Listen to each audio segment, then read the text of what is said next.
नमस्ते दर्शकों। योग व स्वास्थ्य के स्वामी न्यूज पर चल रहे लगातार पिछले 850 से भी ज्यादा एपिसोड्स आपने देखे। आज इस लाइव में पुनः आपका स्वागत अभिनंदन करते हैं। आज के कार्यक्रम में हम मानसिक और आत्मिक स्वास्थ्य के बारे में योग का राजयोग वाला पक्ष कैसे हमारे ऊपर प्रभाव डाल करके क्या प्रभाव डालता है उसको आज हम जानेंगे। आज हम आए हैं ब्रह्मा कुमारी के शास्त्री नगर अजमेर के इस केंद्र पर। हमारे साथ में आशा बहन जी जुड़ी हैं। आशा जी, आपका स्वागत है बहन जी। स्वामी न्यूज के इस कार्यक्रम में हम कुछ प्रश्न आप दर्शकों की ओर से जो पिछले कई सारे कार्यक्रमों में आए थे उन प्रश्नों को हम उठाएंगे और आप ही की ओर से बहन जी से उठाएंगे और इनका समाधान आपको इस कार्यक्रम में मिलेगा। तो आप बड़ा ध्यान पूर्वक इस कार्यक्रम को सुनिए। लाइव चलता है, अभी चल रहा है। आप इसको बाद में भी, ये रिकॉर्ड हो जाता है, बाद में भी आप इसको देख सुन सकते हैं। तो ऐसा नहीं है कि आप इसका कुछ पल छूट भी गए तो बाद में नहीं देख पाएंगे, देख सकते हैं। आज के कार्यक्रम को हम प्रारंभ करते हैं। सबसे पहले एक सवाल आता है बहन जी, दर्शकों की ओर से कई बार हमारे पास आया है कि ये मन को कंट्रोल करने के लिए सामान्य से क्या उपाय होते हैं। जैसे उदाहरण के लिए हम योग के कार्यक्रम में कई बार बताते हैं कि यदि शारीरिक स्वास्थ्य अच्छा रखना है तो अच्छा खाएं, अच्छा पिए। अब अच्छा खाने अच्छा पीने की भी कैटेगरीज होती है कई सारी।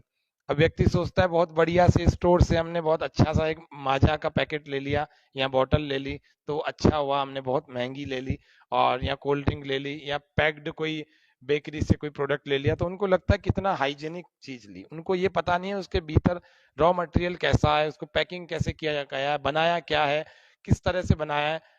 ऐसे जो पैक्ड एंड प्रोसेस्ड फूड को भी लेकर के व्यक्ति अपने आप को बहुत बुद्धिमान समझता है और सोचता है मैंने बहुत अच्छी चीज, यहाँ बिस्लरी की बोतल ले ली, बहुत अच्छी जगह से, प्लास्टिक की बोतल होती है और कई कई महीनों तक उसमें भरा रहता है। तो वो चीजें जाकर के शरीर को अच्छा स्वास्थ्य तो नहीं दे सकती। तो ये हमने कई बार दर्शकों को बताया, लेकिन ये कैटेगरी एक अलग हुई। अब हमारी जो दूसरी कैटेगरी है जिस पर हमने बात की थी कई बार कि जैसा खाएगा अन्न वैसा होगा मन। बेईमानी का धन से कमाया हुआ जो धन है उससे अगर अन्न खरीदेगा तो वो मति को भ्रष्ट करेगा, निश्चित रूप से करता ही है। और आज हम देख ही रहे हैं संसार भर में दुख का कितना माहौल है। और तीसरी जो कैटेगरी है वो है कि बिना लहसुन प्याज के और बिना अधिक मसालों के भोजन अगर हम बनाएं तो कितना स्वादिष्ट बनता है और चित्त को कितना सात्विक रखता है। आज राजसिक भोजन की दौड़ में पूरी दुनिया इस तरफ दौड़ती चली जा रही है, लेकिन इस बीच में भी कुछ साधक ऐसे हैं जो साधना प्रवृत्ति के हैं, जो आत्मा को और परमात्मा को समझना जानना चाहते हैं और अपनी आत्मिक शांति, जिसको पीस ऑफ माइंड कहते हैं, पीस ऑफ सोल कहते हैं, वो पैदा करना चाहते हैं अपने जीवन में। क्योंकि देख लिया इन्होंने आपाधापी वाले इस भागदौड़ भरी जिंदगी में, इस भोगवाद की दुनिया में, कि कहीं पर सुख नहीं है। इसीलिए भोजन भी सात्विक हो तब जाकर के चित्त की लहरें सात्विक उठेंगी। अगर हम चटनियां, बहुत सारे मिर्च मसाले, तले हुए आए दिन बाहर के फूड खाएंगे, प्रोसेस्ड पैकेज्ड फूड, तो कभी ध्यान में मन नहीं लगेगा, ये निश्चित रूप है। यहाँ क्यों सात्विक आहार की यहाँ विशेषता है, क्यों लहसुन प्याज नहीं खाई जाती, क्यों?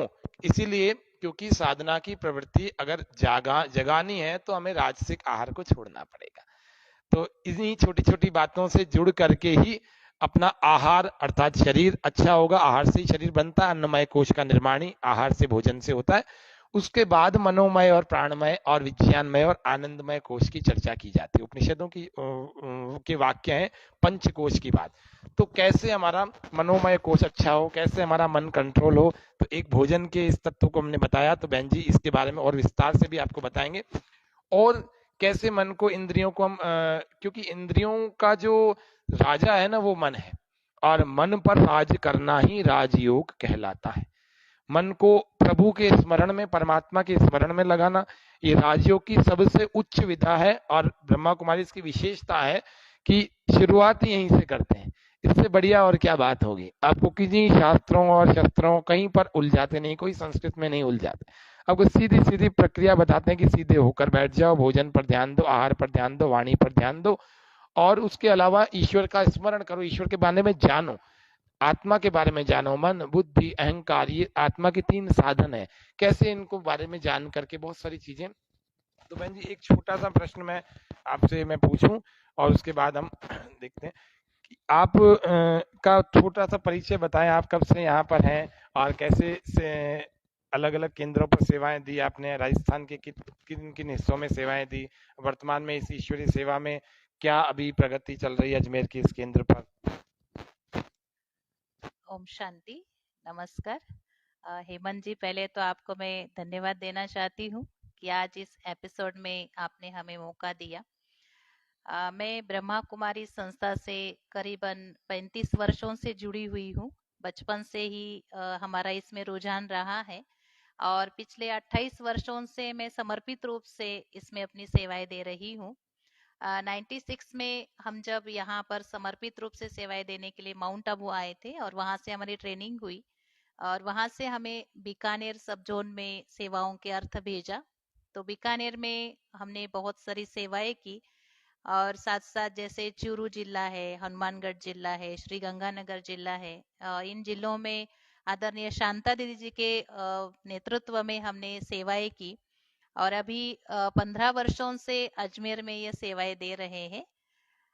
हमारे जीवन में जो हमने लक्ष्य लिया होता है, एक सात्विक, शुद्ध, सकारात्मक, मैं यही कहना चाहूंगी कि जो भी अपने जीवन में ऐसा श्रेष्ठ संकल्प लेते हैं उसमें दृढ़ रहे और इस प्रकार ऐसी सेवाओं में अपना योगदान दे सकते हैं। आज के एपिसोड में हम मेडिटेशन के द्वारा, राजयोग के द्वारा कैसे स्वस्थ रह सकते हैं उसके बारे में भी सुनेंगे जी। तो दृढ़ संकल्पों से ही अच्छे मजबूत जीवन का निर्माण होता है।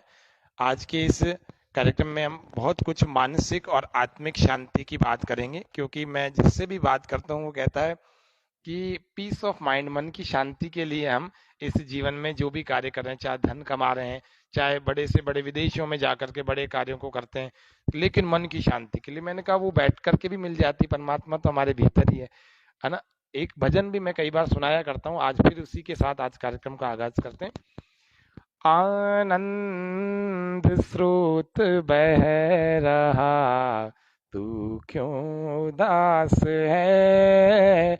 आनंद स्रोत बह रहा, अचरज है जल में रह के भी मछली को प्यास है।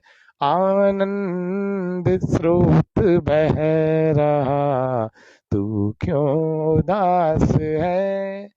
कुछ तो समय निकाल आत्म शुद्धि के लिए, कुछ तो समय निकाल आत्म शुद्धि के लिए। नर जन्म का उद्देश्य न केवल विलास है। आनंद स्रोत बह रहा, तू क्यों उदास है। आनंद स्रोत बह रहा। तो परमात्मा हम सबके भीतर है, बस उसको जानने की आवश्यकता है। आत्मा का तत्व जानने की आवश्यकता था, स्वयं को जानने की आवश्यकता है। और स्वयं को जब जानेंगे तो निश्चित रूप से मानसिक और आत्मिक शांति हमारे पास आएगी। इसके लिए कहीं दौड़ लगाने की, कोई तीर्थों को करने की आवश्यकता नहीं है। इसीलिए कहा भी है शास्त्र में भी कि जनाः यही तरन्ति दुखानि तानि तीर्थानि। जो कार्यों को कर करके मनुष्य लोग दुखों से तर जाते हैं, वे सारे कार्य तीर्थ कहलाते हैं। तो योग करके यहाँ बैठ करके ही हम दुखों से तर सकते हैं, इसीलिए इधर उधर भटकने की जरूरत ही क्या है। तो हम ज्यादा समय न लेते हुए आज के इस कार्यक्रम को बहन आशा जी के समर्पित करके इस कार्यक्रम का प्रारंभ करते हैं। बहन जी से उन्हीं विषयों पर बात करेंगे जो अभी हमने आपसे बात की थी, उन्हीं के बारे में आपको क्रमशः सरल तरीके से आप घर में बैठ करके कैसे कर सकें उसके बारे में आपको सभी दर्शकों को जानकारी देंगे। धन्यवाद।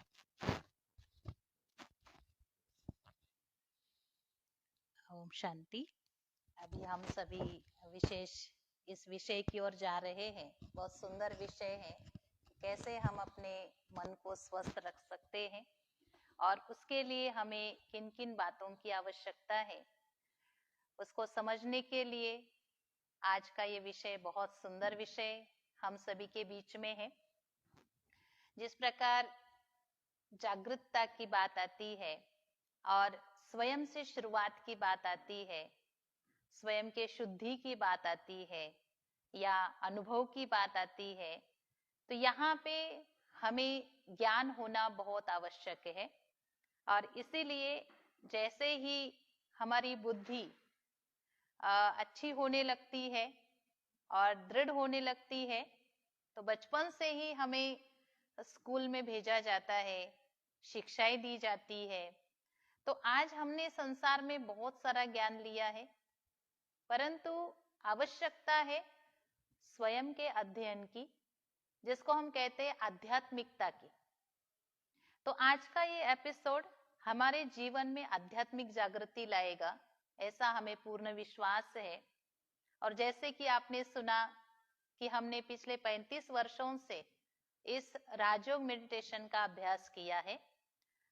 आप देखेंगे कि बाल्यकाल से ही जब हम इस ज्ञान को सुनने लगे थे, हालांकि जब हम देखते हैं कि बच्चे होते हैं तो बच्चों में इतनी विकृतियां तो नहीं है, इतनी बुराइयां नहीं है, और इसलिए मन एकदम सात्विक होता है। तो यह मेडिटेशन के लिए कोई आयु निश्चित नहीं है। आप सभी को मैं ये जरूर बताना चाहूंगी कि बचपन से लेकर के वृद्ध तक हर आयु का व्यक्ति, हर वर्ग का व्यक्ति, और जो हम समाज में रह रहे हैं, समाज हम सभी से बना हुआ है, तो हम ये राजयोग मेडिटेशन को कर सकते हैं। उसके लिए जिन बातों की आवश्यकता है उसको आज हम बहुत गहराई से अच्छे से समझने की पूरी कोशिश करेंगे। आप सभी जानते हैं कि हम इस संसार के साथ जुड़े हुए हैं, प्रकृति के साथ में, जितनी भी संसार में मनुष्य आत्माएं, उन सभी के साथ में, पूरे ब्रह्मांड के साथ में, हम सभी इस संसार के साथ जुड़े हुए हैं। तो जब हम मानसिक स्वास्थ्य की बात करते हैं, राजयोग की बात करते हैं, मेडिटेशन की बात करते हैं, तो हमें पहले ये समझना जरूरी है कि मेडिटेशन क्या है, राजयोग क्या है, और उससे हम अपने मन को स्वस्थ कैसे कर सकते हैं।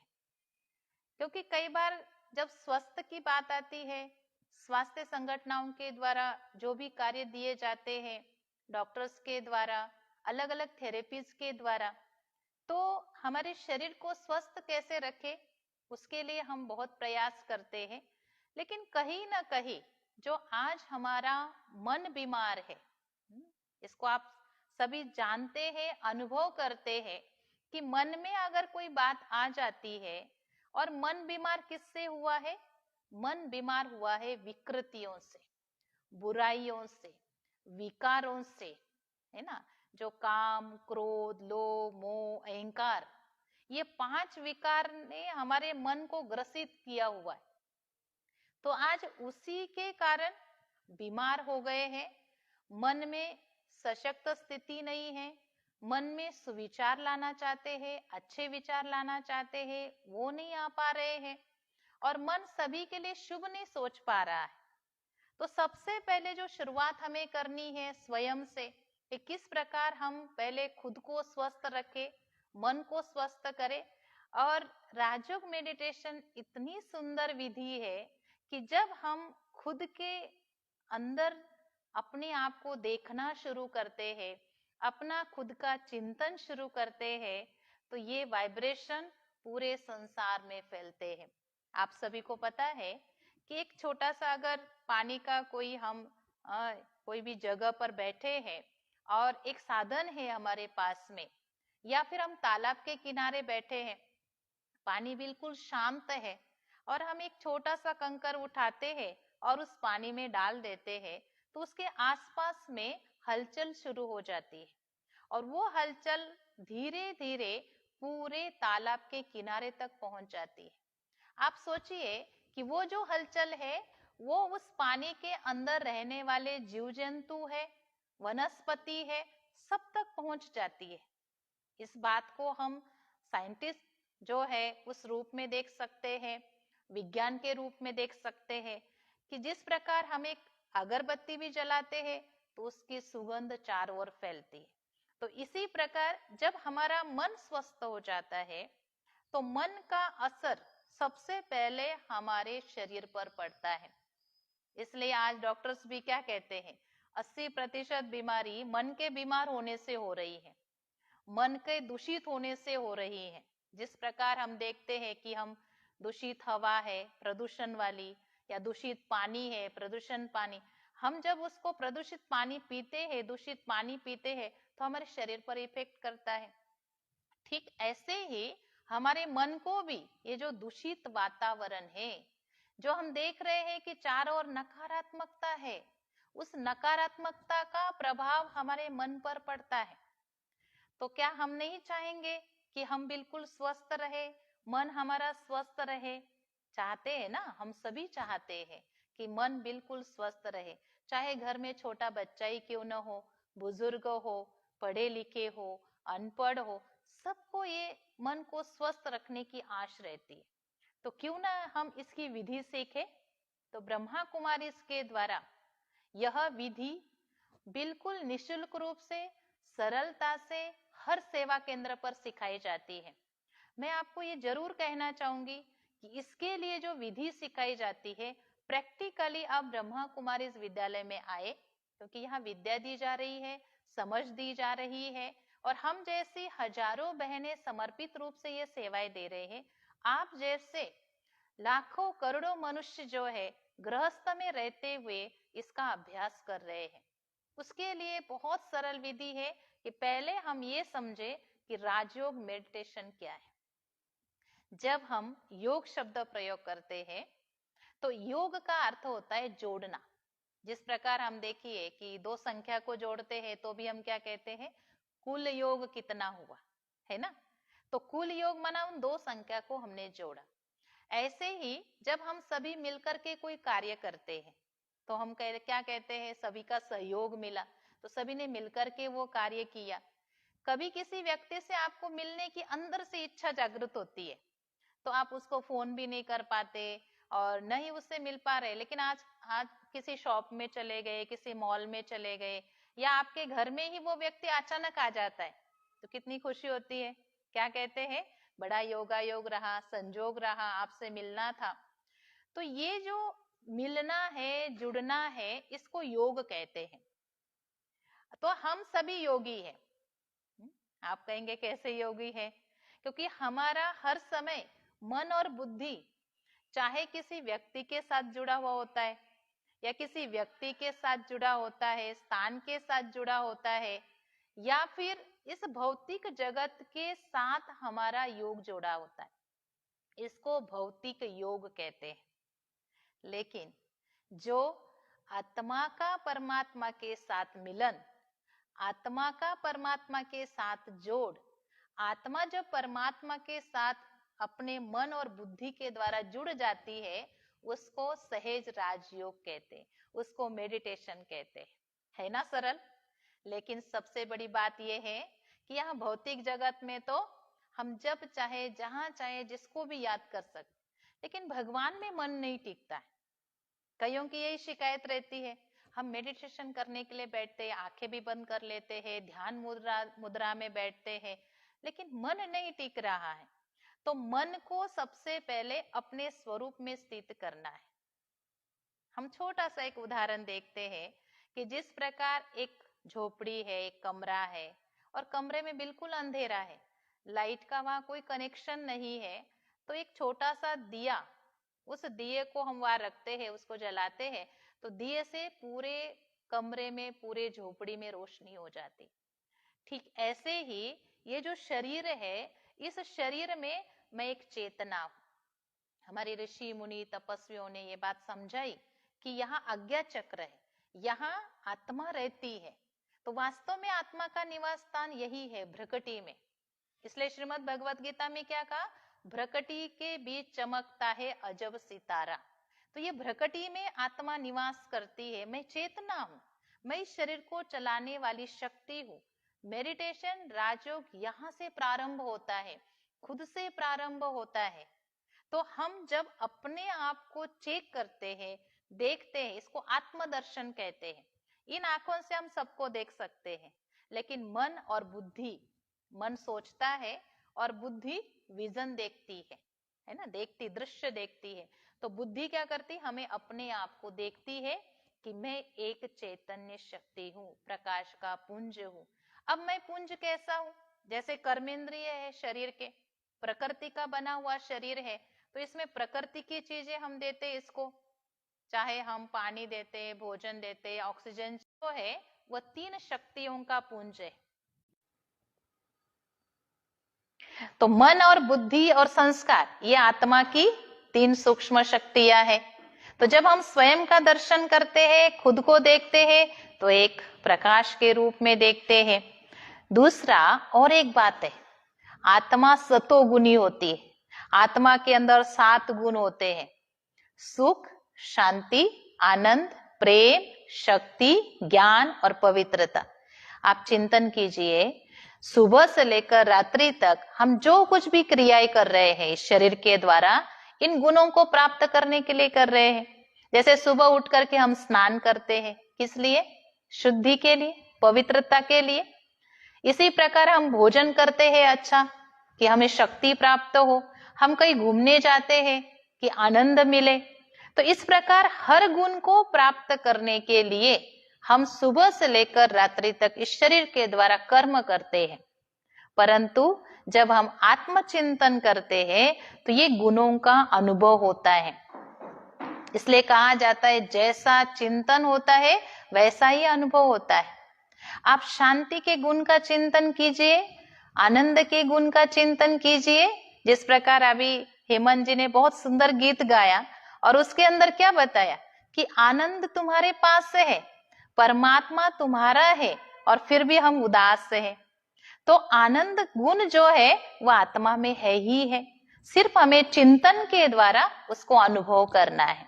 ये धीरे धीरे धीरे जब आप अभ्यास करने लगते हैं तो बहुत सुंदर अनुभव होने लगता है। दूसरा, जिसके साथ हमें अपने आप को जोड़ना है, ये तो हो गया आत्मदर्शन, खुद का चिंतन। परंतु जिस परम शक्ति के साथ अपने आप को जोड़ना है, वो परम शक्ति कौन, वो परमात्मा कौन है? तो उस परम शक्ति परमात्मा, जैसे मैं आत्मा निराकार ज्योति स्वरूप हूं, क्योंकि शरीर के पिता जैसे वैसे मेरा शरीर है। आज चिड़िया का बच्चा कैसे होता है? चिड़िया जैसा ही होता है। गाय का बच्चा गाय के जैसा होता है। तो हम शरीर देह मनुष्य का है, तो मनुष्य का बच्चा मनुष्य के जैसा है। लेकिन हम फिर भी भगवान को याद करते हैं। हमारे माता पिता होते हुए हम क्या कहते हैं? हे परम पिता परमात्मा। तो वो परम पिता परमात्मा कैसे है? निराकार है, ज्योति स्वरूप है। और उनके यादगार में हम क्या बनाते हैं? ज्योतिर्लिंगम। क्या कहते हैं इसको? ज्योतिर्लिंगम। ज्योति का चिन्ह कहते हैं शिवलिंग, शिव का चिन्ह। तो परमात्मा क्या है? ज्योति स्वरूप है। परमात्मा निराकार है ना। तो उनकी पूजा अर्चना के लिए हमने क्या किया? शिवलिंग बना दिया। वास्तव में वो एक प्रतीक बनाया, क्योंकि हम सभी क्या चाहते हैं? उनकी पूजा अर्चना करें, उनसे मिले, क्योंकि उनसे मिलने की सही विधि हमें पता नहीं है। तो एक प्रतीक के रूप में हमने शिव मंदिर में उस परमात्मा शिव की आराधना के लिए एक प्रतिमा बनाई है। तो आप देखेंगे शिव परमात्मा, जिनको ज्योतिर्लिंगम कहा गया है, वो ज्योतिर्लिंगम पिता परमात्मा निराकार है, ज्योति स्वरूप है। अब क्या होता है कि परमात्मा का भी नाम तो है ही, है ना। सभी धर्मों में उस परम पिता परमात्मा को निराकार के रूप में ही स्वीकार किया है। हिंदू, मुस्लिम, सिख, ईसाई या अलग अलग धर्म जो भी जितने भी है, जितनी भी मनुष्य आत्माएं हैं, सभी ने परमात्मा को निराकार के रूप में स्वीकार किया। तो वो परमात्मा ज्योति स्वरूप है, निराकार है, और सभी धर्म की आत्माएं उनको स्वीकार करती है। आप देखेंगे कि चाहे हिंदू धर्म में 12 ज्योतिर्लिंगम के रूप में आप देख रहे हैं, है ना, रामेश्वरम, और राम ने भी उनकी आराधना की, पूजा की, अर्चना की शिवलिंग के रूप में, और कहा कि रामेश्वरम, राम के भी ईश्वर। तो भारत में 12 ज्योतिर्लिंगम है। इसी प्रकार क्रिश्चियन धर्म में का गॉड इज लाइट, परमात्मा लाइट है, लाइट माना प्रकाश है। इसी प्रकार गुरु नानक जी ने क्या कहा? एक ओंकार निराकार व सत्य है। आप देखेंगे जापान में भी ध्यान की स्थिति को देख रहे हैं, चाहे मुस्लिम बांधव है वो भी परमात्मा को नूरे इलाही कहते हैं, अल्लाह कहते हैं। इसी प्रकार पशुपतिनाथ नेपाल में भी परमात्मा शिव का ही मंदिर दिखाया गया है। तो आप देखेंगे कि धर्म अनेक है लेकिन सभी का ईश्वर एक ही पिता परमात्मा है। हमने हमारी सुविधा के अनुसार उनके अलग अलग नाम रख दिए। अब 12 ज्योतिर्लिंगम की जगह भी क्या हुए, 12 नाम कर लिख दिए, हमने बना दी। परंतु परमात्मा के जो नाम है वो गुणवाचक और कर्तव्यवाचक है। हमेशा क्या कहते हैं, सबका मालिक एक, सबका पिता परमात्मा एक, हिंदू मुस्लिम सिख ईसाई आपस में सब भाई भाई। तो हम सब आत्मिक रूप से एक पिता परमात्मा की संतान है जो निराकार है, ज्योति स्वरूप है। तो हम जब उसके साथ जुड़ जाते हैं, कनेक्शन परमात्मा के साथ जुड़ जाता है, उसको राजयोग या मेडिटेशन कहते हैं। अभी आप देखिए, जैसे आप स्मार्टफोन यूज करते हैं सभी, है ना। पहले तो कीपैड फोन हुआ करता था और अभी हम क्या करते हैं, स्मार्टफोन यूज करते हैं। तो कीपैड फोन की बैटरी जो होती थी वो एक बार हम चार्ज कर लेते थे तो कई समय तक चल जाती थी। क्यों? क्योंकि हम उसको कम यूज करते थे। लेकिन आज हम देख रहे हैं जो स्मार्टफोन है उसको हमें बहुत बार बार चार्ज करना पड़ रहा है। क्यों? क्योंकि हम उसको ज्यादा यूज करते हैं। तो पहले हमारे जीवन में जो सकारात्मकता लाने वाले जो ऋषि मुनि तपस्वी बहुत साधना करते थे, उन्होंने हमारे जीवन को बहुत कुछ दिया। परंतु तो क्यों उस समय वो थोड़ा सा भी अपने आप को परमात्मा के साथ जोड़ते थे, उनकी बैटरी चार्ज हो जाती थी, है कि नहीं। तो आत्मा जो है वो बैटरी के समान है और परमात्मा सुप्रीम पावर, उसके साथ हमें अपने आप को जोड़ना है। आज हम देख रहे हैं कि हम बहुत यूज कर रहे हैं अपने आप को, मन बुद्धि को भी यूज कर रहे हैं, कर्म क्षेत्र पर हमारा कारोबार बढ़ गया है। तो आप देखेंगे कि कई बार क्या होता है, एकदम हमारी मानसिक स्थिति एकदम ढीली हो जाती है, कोई शक्ति नहीं रहती है, न सहन शक्ति अंदर में है, न किसी को समझने की शक्ति है। हम कहते हैं आप हमें समझते ही नहीं है, मन के अंदर दूषित भावनाएं आने लग जाती, फिर कभी ईर्ष्या, द्वेष, नफरत, अलग अलग बातें आती। तो क्या हमें अपने आप को चार्ज करने की आवश्यकता नहीं है? तो चार्ज करना है, लेकिन किसके साथ जोड़ना है अपने आप को? हम सोल हैं। सोल कहते हैं SOUL, source of unique light. मैं एक लाइट हूं, सोर्स हूं और एक यूनिक हूं। मैं इस शरीर को चलाने वाली पावर हूं, अजर अमर अविनाशी हूं। आत्मा का कभी विनाश नहीं होता है, आत्मा अविनाशी शक्ति है। इसी प्रकार परम शक्ति, उनको सुप्रीम सोल कहा गया। हम सोल है और वो सुप्रीम सोल है, सुप्रीम पावर है। जब हम अपने आप को उस सुप्रीम पावर के साथ मन और बुद्धि के तारों से जोड़ते हैं तो हम जब चाहे जहां चाहे उस परमात्मा को अनुभव कर सकते हैं। इसके लिए हमें कोई समय की ऐसा नहीं है कि इसी समय ही कर सकते हैं, कोई पाबंदी नहीं है, कोई एज की पाबंदी नहीं है। हम किसी भी एज में राजयोग मेडिटेशन कर सकते हैं, क्योंकि ये तो परमात्मा को याद करना है। याद करना तो सहज है ना। जैसे आप देखेंगे कि आप किसी को मन से याद कर रहे हैं, क्या आपने कभी समय निश्चित किया है? किया है कभी समय निश्चित कि पति को याद करना है तो इतने बजे करना है, बेटे को याद करना है तो इतने बजे करना है, माता पिता को याद करना है तो इतने बजे करना है? नहीं ना। आप जब चाहे जहां चाहे उस व्यक्ति को याद करते हैं। तो ऐसे ही हमारा सबसे पहले क्यों नहीं हमारा ईश्वर में मन लगता? क्योंकि हमने उसके साथ रिलेशन नहीं जोड़ा। सच्ची कहते हैं, आज तक हम मंदिर में जाकर के घंटों आरती करते हैं, घंटों उनकी आराधना करते हैं, साधना करते हैं। तुम ही हो माता पिता, तुम ही हो, तुम ही हो बंधु सखा, तुम ही हो, तुम ही वो विद्या, और सब कुछ उनके द्वारा ही हमें मिल रहा है। तो क्या परमात्मा के साथ हमने वो अनुभव किया? क्या हमने वो संबंध जोड़ा? तो आइए आज हम परमात्मा के साथ अपना संबंध जोड़ते हैं।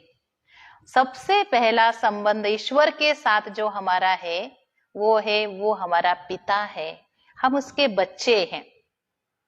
तो बच्चा पिता से भीख मांगता है क्या? मांगता है? नहीं मांगता है, वो अधिकार से लेता है। जैसे आप सोचो कि बच्चा स्कूल से आता है ना, और वो आपसे भोजन मांगता है, लेकिन कैसे मांगता है? अथॉरिटी से। लेकिन कोई बाहर मांगने के लिए आया हो तो वो इतनी अथॉरिटी से नहीं मांगता है। तो ऐसे ही जब हमारा अधिकार है, हम उसके बच्चे हैं, तो परमात्मा कहते तुम्हारे लिए तो ये गुण है। जैसे अभी अभी मैंने आपको ये बताया था कि हमारे अंदर 7 गुण है, आत्मा सतोगुणी है, 7 गुणों का पुंज है। तो आत्मा के अंदर जो 7 गुण है, तो पिता के पास क्या होगा? वो उन गुणों का सागर है। आप देखेंगे परमात्मा निराकार है, ज्योति स्वरूप है, लेकिन वो सभी गुणों का सागर है। सुख का सागर है, शांति का सागर है, आनंद का सागर है, प्रेम का सागर है, शक्तियों का सागर है। उस सागर के साथ मन और बुद्धि के द्वारा जुड़ना है। मन जो हम सोचते हैं, विचार करते हैं, विचार करने की शक्ति को मन कहा गया है। तो जैसे जैसे परमात्मा से वो गुण हमें प्राप्त होते हैं, जिस प्रकार आप देखो सूर्य उदय होता है ना, तो सूर्य उदय होते ही अंधियारा क्या हो जाता है? ऑटोमेटिक चला जाता है। तो ऐसे ही परमात्मा ज्ञान सूर्य है। ज्ञान सूर्य को जब हम मन और बुद्धि से याद करते हैं तो क्या होता है? वो ज्ञान हमारे अंदर आता है, प्राप्ति होती। चलो देखिए, अभी एक प्रैक्टिकल हम अभ्यास करते हैं। जैसे आप सभी जो सुन रहे हैं, आप सभी ने अपने घर को देखा है अच्छे से, है ना?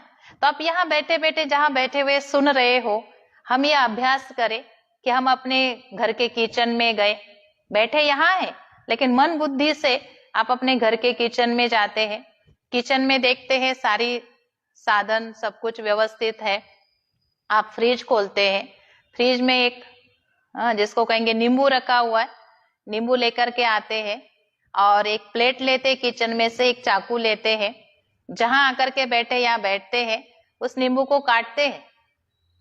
काटने के बाद में आधा नींबू प्लेट में रखा है, आधा नींबू हाथ में लिया है और अपने मुंह को खोल करके, जीवा को आगे करके उसके ऊपर नींबू को टपका रहे, नींबू के रस को टप टप टप टप। अभी मुंह में क्या है सबके? अब नींबू रख दीजिए प्लेट में, लेकिन अभी नींबू भले हाथ में नहीं था आपके, लेकिन अभी सबके मुंह में कैसा है? नींबू का रस है, अनुभव किया। तो ऐसे ही हम अपने मन और बुद्धि के द्वारा परमात्मा के गुणों का जब चिंतन करते हैं, बुद्धि के द्वारा उस परमात्मा का दर्शन करते हैं, तो वो परमात्मा के गुण और शक्तियां हमें प्राप्त होती है। आप देखेंगे जैसे प्रकाश का स्रोत सूर्य है। आज हमारे घर में लाइट्स है ना, बड़े बड़े लैंप है, उसके द्वारा लाइट आ रही है, परंतु उसका स्रोत कौन है? सूर्य है। सूर्य के द्वारा ही हमें रोशनी मिलती है, ऊर्जा मिलती है, बिजली तैयार हो रही है। इसी प्रकार पानी का स्रोत सागर है। घर में हमें बैठे बैठे नल से पानी आ रहा है, वाटर सप्लाई हो रही है, परंतु पानी का जो स्रोत है वो सागर है। क्योंकि सागर से ही क्या हो रहा है? बाष्पीभवन होता है, भाप बनती है, बादल बनते हैं, बरसात होती है, और उस बरसात का पानी जिस प्रकार बांधों में जाता है और वहां से हमारे शहरों में आता है, फिर शहरों में से हमारे घर में आता। लेकिन स्रोत कौन है पानी का? सागर। तो ऐसे ही सभी गुणों का जो स्रोत है वो एक पिता परमात्मा है, निराकार है, ज्योति स्वरूप है। अब उनके साथ हमें अपने मन को जोड़ना है। बहुत सरल विधि है, बहुत सहज विधि है, मन को अच्छे विचारों से भरना। इसके लिए थोड़ा सा आपको टाइम लगेगा, मेहनत लगेगी, लेकिन अभ्यास से सब कुछ सही है।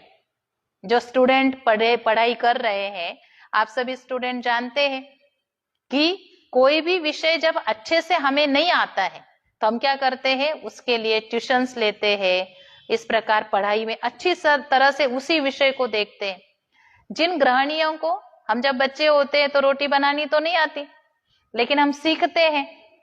जिनको भोजन पूरा बनाना नहीं आता तो हम सीखते हैं। घर का कारोबार करना नहीं आता है तो सीखते हैं। अच्छा, जब हमें अच्छे अच्छे बड़े बड़े पोस्ट पर जाना होता है तो उसके लिए भी क्या होता है, सिलेबस होता है, कोर्सेस होते हैं। तो जब हम ये भौतिकता के अंदर मेहनत करके, अभ्यास करके उसको कर सकते हैं, तो क्यों नहीं हम मेडिटेशन के लिए अपने आप को अभ्यास में लाए। रोज अभ्यास करना है कि मैं एक चेतना हूं, मैं प्रकाश का पुंज हूं। जब हम आत्मिक स्मृति में स्थित हो जाते हैं, क्योंकि आत्मिक स्मृति हमारी बहुत सुंदर अनुभव कराती है। हम ब्रह्मा कुमारी में ये विशेष सिखाते हैं। तो यहाँ जो आने वाले गृहस्थी भाई बहने हैं, स्टूडेंट्स हैं, चाहे जॉब कर रहे हैं, चाहे पढ़ाई कर रहे हैं, या फिर अपना बिजनेस कर रहे हैं, सभी इसको फॉलो करते हैं। उसके लिए इस विधि को हम सीखते हैं कि मन और बुद्धि के द्वारा बस हमें पिता परमात्मा को मन से याद करना है। तो आप प्रैक्टिकली अनुभव करना चाहेंगे सभी? तो चलिए कुछ क्षणों के लिए हम ये अभ्यास करते हैं। 3 मिनट का हम ये अभ्यास करने जा रहे हैं। तो सभी अपने आसपास में जो कुछ भी हो रहा है उसको होने दीजिए। अपने आप को स्वतंत्र कर लीजिए, एकाग्र हो जाइए। 3 मिनट के लिए हम ये एकाग्रता का अभ्यास करेंगे। आप सुनते रहेंगे, जो जो मैं कहती जाऊंगी उसको चिंतन में लाएंगे। आपको अगर अपनी आंखें बंद करनी है कुछ क्षणों के लिए तो कर सकते हैं, अन्यथा आप अपनी आंखों को खुली रखें, क्योंकि यहाँ जो मेडिटेशन सिखाया जाता है यह खुली आंखों से कराया जाता है, सिखाया जाता है, और हमें भी यही अभ्यास करना है। फिर भी आप, पहला दिन है आपका, सीखना चाह रहे हैं तो कुछ क्षणों के लिए अगर आंखें बंद करना चाहे तो बंद कर सकते हैं। जो मैं आपको चिंतन देती जाऊंगी उस चिंतन को आपको करना है। तो चलिए आज दृढ़ता के साथ इस संकल्प को पक्का करें और उस परमात्मा के साथ अपने आप को जोड़े। मैं जो चिंतन देती जाऊंगी आपको बोलना नहीं है, लेकिन मन ही मन उसका चिंतन करना है और अनुभव करते जाना है। ओम शांति। राजयोग एक अंतर मन की यात्रा है। इस यात्रा पर चलने के लिए अपने आप को तैयार कर ले। अपने मन को बाहरी वातावरण से अपने अंतर जगत की ओर ले चले। देखे शरीर में भ्रकटी के मध्य अपने आप को। मैं प्रकाश का पुंज, एक चैतन्य शक्ति, स्पिरिट, सोल, एनर्जी। अब देखें इस शरीर में मैं भ्रकटी के मध्य, और मुझसे ये प्रकंपन साइलेंट के, शांति के पूरे वातावरण में फैल रहे हैं।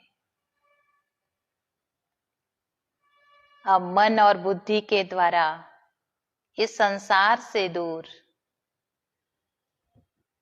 आकाश तत्व से पार, सूर्य चांद तारांगन से भी पार, परम धाम में पिता परमात्मा को देखे।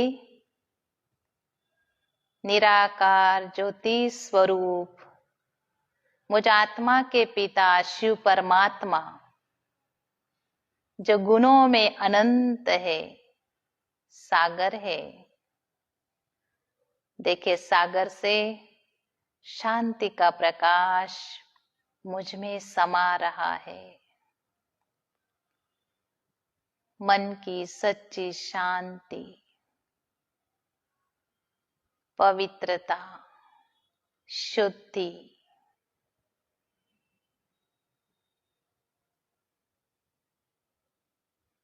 ये सुंदर परमात्मा के साथ मिलन, पिता परमात्मा के साथ मिलना। अब देखें, शिव पिता से सर्व गुणों का अनुभव करके मैं पुनः इस धरती पर, इस शहर में, इस घर में और इस शरीर में प्रकृति के मध्य अपने आप को देखती हूँ। मन के तार निरंतर शिव पिता परमात्मा के साथ जुड़े हुए और मेरी मन की संपूर्ण बीमारियां नष्ट हो गई है। मैं मन से संपूर्ण स्वस्थ, श्रेष्ठ और पवित्रता का अनुभव कर रही हूं। मेरा मानसिक स्वास्थ्य अच्छा हो गया है। ये प्रकंपन, ये वाइब्रेशंस अब संसार में चारों ओर फैल रहे हैं।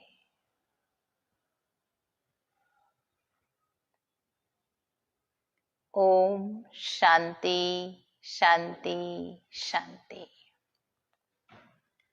तो आप सभी ऐसा अनुभव कर सकते हैं और रेगुलर इसको करें। ये शॉर्ट विधि हमने आपको बताई है, आप इसको और अच्छे से विधि पूर्वक सीख सकते हैं। ब्रह्मा कुमारी के किसी भी सेवा केंद्र पर आप अवश्य आए और इसको अच्छे से सीखे, समझे। आप सभी के जो भी प्रश्न होंगे वो सारे प्रश्नों के उत्तर आपको मिल जाएंगे। तो मैं आपको आमंत्रित करती हूँ, आप सभी ब्रह्मा कुमारी के सेवा केंद्र पर अवश्य आए और सहज राजयोग मेडिटेशन क्या है उसको विधि पूर्वक अच्छे से सीखे और उसका निरंतर अभ्यास करते हुए मन से स्वस्थ रहे। आपके स्वास्थ्य की मैं मंगल कामना करती हूँ। ओम शांति। Thank you. बहुत बहुत धन्यवाद आदरणीय बहन आशा जी का। मानसिक और आत्मिक स्वास्थ्य के बारे में बहुत अच्छे प्रकार से सरल शब्दों में प्रकाश डाला। मन को कैसे नियंत्रित किया जाता है उसकी केवल एकमात्र विधि है परमात्मा का स्मरण। बाकी अन्य विधियों के पीछे व्यक्ति लगा रहता है और उन विधियों को कर करके एक दिन खुद ही परेशान हो जाता है। प्रतिदिन योग का अभ्यास करें, प्रातःकाल शीघ्रता से उठें क्योंकि सुबह सात्विक समय होता है और परमात्मा उस अमृत वेला में अमृत बरसाते हैं। इस बात का अनुभव उसी को होगा जो सुबह उठता है, जो निरंतर प्रातःकाल का अभ्यासी है। तो प्रातःकाल हम जल्दी उठें। जिसका मन पर राज है वह जीवन में कुछ कर सकता है। जिसने मन को जीत लिया वो किसी और को जीत सकता है। कहते हैं ना, वो मेरी बात नहीं मानता। अभी बहन जी कह भी रहे थे कि वो मेरी बात नहीं मानता, वो मेरे कहने से मतलब ये कार्य नहीं करता। नहीं करते हैं क्योंकि हम स्वयं ही अपनी बात नहीं मानते। हम यदि अभी बोलकर सो जाएं कि 4 बजे 5 बजे उठेंगे, कितनी बार आपने बोले हुए पर अपने अमल किया है? ऐसा होता नहीं। बहुत मजबूरी होती है, कभी ट्रेन है, कभी कोई कार्य है, तब होता है। तो आदरणीय बहन जी ने बताया कि प्रतिदिन हम योग का अभ्यास करें। मैंने भी आपको पहले निवेदन किया था कि भोजन का भी इसमें बहुत रोल होता है, बहुत बड़ी भूमिका होती है। तो भोजन सात्विक होगा तो सात्विक वृत्तियां शरीर में जन्म लेंगी, मन में जन्म लेंगी। मन, बुद्धि, अहंकार और 5 काम, क्रोध, लोभ, मोह, अहंकार, इन सब के बारे में थोड़ा थोड़ा जानें। केंद्रों पर जाकर के आप इस बारे में प्रशिक्षण 7 दिनों का ले सकते हैं। निश्चित रूप से आप सबके मानसिक और आत्मिक स्वास्थ्य के प्रति मन की शांति फिर लौट आएगी यदि किसी की खो गई है तो। स्वामी न्यूज के इस योग व स्वास्थ्य का उद्देश्य ही ये रहता है कि स्वास्थ्य 3 प्रकार के कहा भी है महर्षि चरक ने। समदोषः समाग्निश्च समधातु मलक्रियः प्रसन्नात्मेन्द्रिय मन स्वस्थ इत्यभिधीयते। आत्मा, इंद्रियां और मन, इन सबका यदि स्वास्थ्य नहीं है तो केवल शरीर के स्वास्थ्य को स्वास्थ्य नहीं कहा जाता। WHO की परिभाषा भी है, शारीरिक, मानसिक, आत्मिक स्वास्थ्य की बात करते हैं। तो इसलिए आज के इस कार्यक्रम में आदरणीय बहन जी हमारे साथ जुड़े, इसके लिए आपका बहुत हार्दिक धन्यवाद है। स्वामी न्यूज के इस परिवार की ओर से मैं आचार्य हेमंत आज के इस कार्यक्रम को यहीं हम विराम देते हैं। कल हम फिर मिलेंगे। जय हिंद, जय भारत। ओम शांति। मैं ब्रह्मा कुमारी शास्त्री नगर सेवा केंद्र के यहाँ पर जो कार्यक्रम होने जा रहा है उसके विषय में थोड़ी जानकारी दे दूं कि यहाँ पर जो कार्यक्रम होगा वो योग और स्वास्थ्य के जो सब्जेक्ट है उसको लेकर होगा।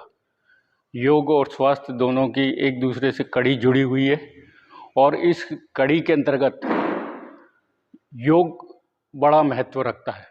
योग मैंने होता है जोड़, यानी हमारा जो जोड़ है, हमारा जो आत्मा परमात्मा का मिलन है, उसको योग कहा है। और इस योग के माध्यम से ही स्वास्थ्य ठीक रहता है और इस स्वास्थ्य के लिए योग बहुत ज़रूरी है।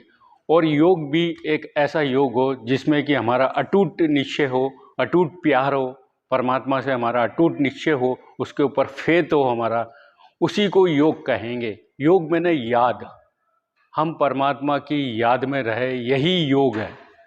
और इस योग में हमारा संबंध होना जरूरी है, क्योंकि परमात्मा से जो हमारा संबंध है वह संबंध कौन सा है। मीरा ने भी जो संबंध जोड़ा था भक्ति मार्ग के अंदर, वो उन्होंने भगवान को अपना पति माना था और पति से ही शक्ति मिलती है। पति के लिए कहते हैं कि पति परमेश्वर है, तो परमेश्वर पति है, पति परमेश्वर नहीं है, परमेश्वर पति है। और इस प्रकार से परमात्मा पिता से हमारा जो संबंध है, अटूट निश्चय, अटूट उनकी आज्ञा का पालन करना, यही सबसे बड़ा निश्चय है। और इस निश्चय के आधार से ही विजय होती है। क्योंकि जब द्रौपदी के ऊपर भी जब थोड़ी सी बाधा आई थी, थोड़ा सा उनके ऊपर विघ्न आया था, उनको भरी सभा में इस तरह से अपमानित किया जा रहा था, उस समय उन्होंने सबसे मदद मांगी, लेकिन किसी से मदद नहीं मिली। और जब उन्होंने भगवान को याद करा तो भगवान से उनकी मदद मिली और भगवान ने उनकी रक्षा करी। इस तरह से ये याद हमारी रक्षा का कवच बन जाता है और इस कवच के कारण ही हम विजय प्राप्त करते हैं। और सारी दुनिया के अंदर जो विघ्न आते हैं, ये विघ्न ही हमारी ऊंचाइयों को ऊपर ले जाते हैं, क्योंकि विघ्नों से हम जीतना पड़ता है, विघ्नों से हम खेल सकते हैं। जिस प्रकार एक फुटबॉल होती है, वो फुटबॉल ग्राउंड के अंदर जब खिलाड़ी के पास आती है और वो किस तरह से उसको शॉट मारता है, यही उसकी खिलाड़ी की मतलब ये मानी जाए कि ये किस तरह से अच्छा खेल सकता है और फुटबॉल को सही दिशा में भेज सकता है, यही अच्छे खिलाड़ी की पहचान है। तो इस तरह से जो विघ्न हमारे जीवन में आ रहे हैं, ये भी एक तरह के फुटबॉल है, हम उसको अच्छे से खेलें। ओम शांति।